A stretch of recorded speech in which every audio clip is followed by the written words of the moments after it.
Hey guys! Today I wanted to do a video on anxiety and PTSD. I have been really struggling for about 2 weeks now, and I thought, what better thing can I be doing right now? Sorry, I'm overwhelmed. Than to talk about it and educate other people on what it's about, how it feels, what it looks like, and help comfort those that are also struggling. So here I go.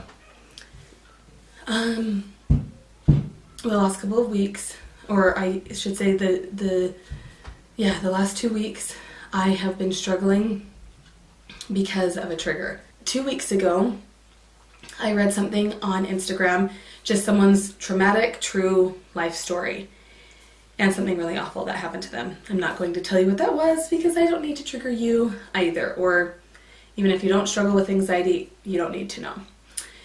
Anyhow, I read their story and I was up late at night.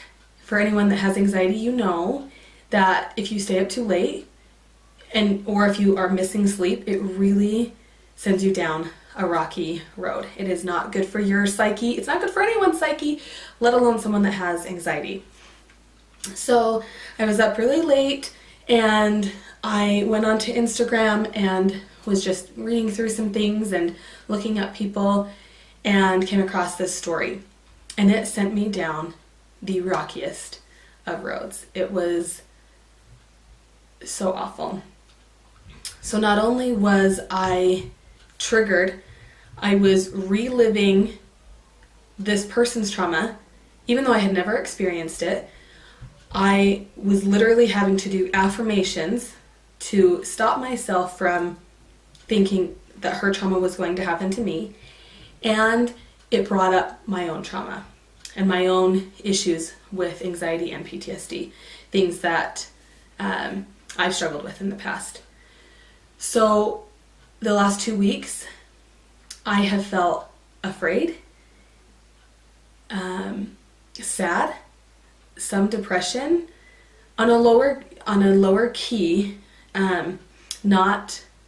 it's definitely not as overwhelming as my anxiety. There's a difference. Anxious, obviously. I have been feeling paranoid about everything. Overwhelmed, like I can't achieve anything, I can't get anything done because I'm so weighed down by these fears that are constantly interrupting my thoughts. But basically, it is like a huge weight that is clouding every other thought that you have and making you afraid.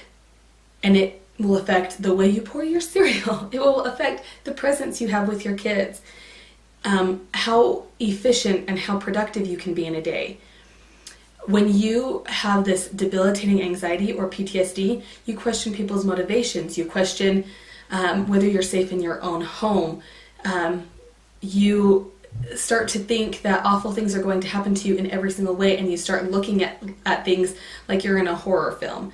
And when you are just having like a normal thought, let's say you're getting breakfast for your kids or you're scrubbing the toilet, as you just have kind of that mindless time when you're doing an activity but you don't really need to talk to anyone or need your focus to be that concentrated on something, you start to have this flood of scary, awful thoughts, whether they are your own trauma or just scary, awful thoughts of anything.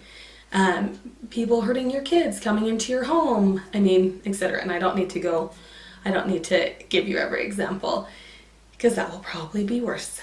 Any thought that you would have, any thought process that you would have, constantly being distracted by these awful thoughts that either you're extremely overwhelmed to the point where like everything seems difficult, taking out the dishes from the dishwasher seems too difficult, or whether it's going to work, everything is interrupted by these thoughts, and so everything becomes a challenge.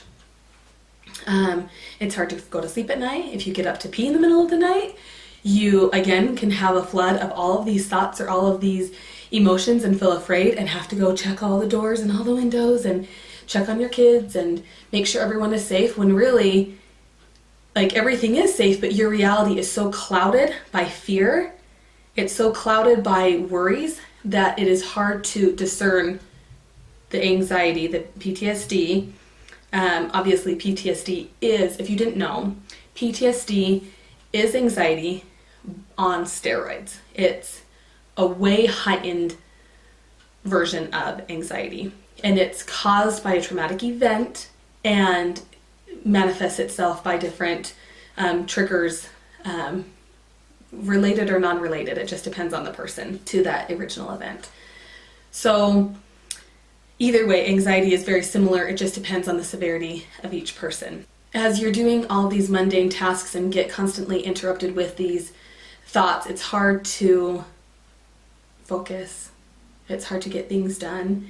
It's hard to be happy because you're basically obsessing over scary, awful things. It can be debilitating. It can be so overwhelming, so stressful that you just want to be in the fetal position and do nothing. It also feels like there is a whale on your chest. So you feel all these emotions, but you can also have a physical response. And when your physical response gets to be too heightened, where you almost have a feeling of excitement or euphoria, but it's not excitement like you're happy and excited for something. It's like this excitement of, it's the fight or flight feeling. Like you're excited, but you better run because you're terrified inside. And you can't control it, or at least it feels like you can't, but you can, with lots and lots and lots and lots of either counseling or and tools, affirmations, things like that. But in the moment, it feels like, holy cow, my body is freaking out. I just want to cry. I don't know what's going on. I feel out of control, but everything around you seems normal. It's just all inside that you're like, oh my gosh, everything is caving in on me and everything is scary and awful and horrible. So that's basically what a panic attack is, when you have a full body experience where it's like your body against you and your brain against you, and you seem out of control. You feel like you can't control it, and oh, it's like kind of painful. Wow, yeah, it's heavy.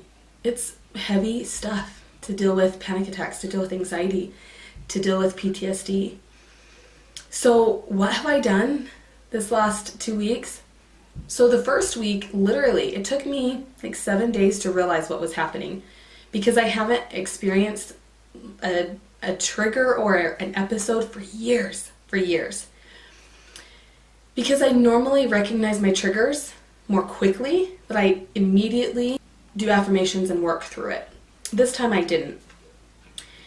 So I dealt with just some serious building anxiety over a week's time. Then when it got to Saturday and I was having a panic attack, now mind you, my panic attack, and I hope that some of you guys can relate, so many people say, I have a panic attack, and it's like they have to get out of the store or the situation wherever they're in, or they start bawling. Mine are not like that. Everything is probably the same on the inside, like I'm freaking out on the inside, but I'm such a, I don't even know what the word is, work-oriented person or driven person. I'm so focused on the job or the task at hand that I'm like, okay, I feel like crap, but I still have to go and get this job done. So I was at Habitat for Humanity. I love that place. And me and my girlfriend were just getting some different things for our house. And I was just totally freaking out inside. It was painful. I wanted to bawl my eyes out for no reason. And I was realizing what it was. I was having a panic attack. But I didn't need to leave the store. I wanted to, but I didn't need to because I knew that I wanted to get my stuff and mark off my to-do list with Habitat. And just enjoy my time with my friend.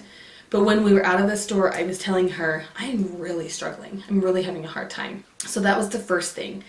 And earlier that morning, actually, I guess the first thing would be, I told my husband, I told Darren, I need to like I feel awful. And he gave me time with my friends so that I could just have some girl time and try to get out of the mundane kind of home life and see if I could just mix it up a little bit and get my brain kind of on a new track and a little bit distracted. So that was the first thing, hung out with my friend. Then while we were there, I recognized I totally got in tune with what my body was doing, how I was feeling, and asking myself, when have I felt these things? When have I experienced this? Okay, I see what's happening. I'm having a panic attack.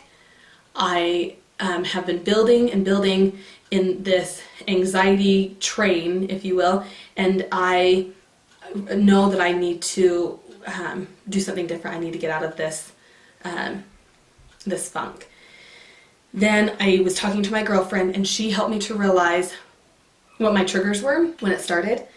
And so having her as a sounding board was incredibly helpful. Then the next day, I just rested. I made sure that I went to sleep super early that night. I went to sleep early the next night, and just really talked with Darren about how I was feeling, what I was experiencing, told him where it came from and why I was feeling this way.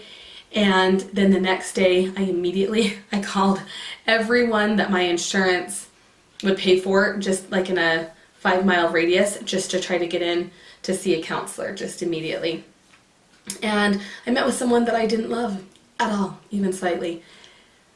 I just did not connect with him. But I knew well enough from years of experience what I needed to do. And so he was more of a sounding board just for me to get it out. And any little tidbits of information, like tools or reminders to help me get back into control that he could give me, would be beneficial. So it still was beneficial, even though I didn't have like a connection with him. I didn't love him. It still was really helpful. Then I did some self-care, and I went and got my nails done.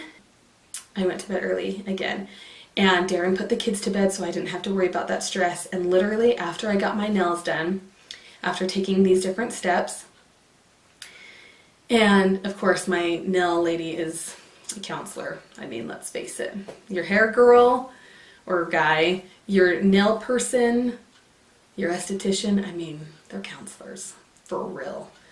And I love them. So, yeah, just talking to her some more, it was so helpful.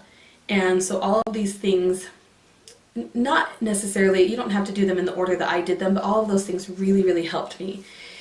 Then I prayed and I said, God, I know that you can help me with this and that you can take this away from me. This is so hard right now, and I have so many things that I need to be doing. But I can't because I have a well on my chest.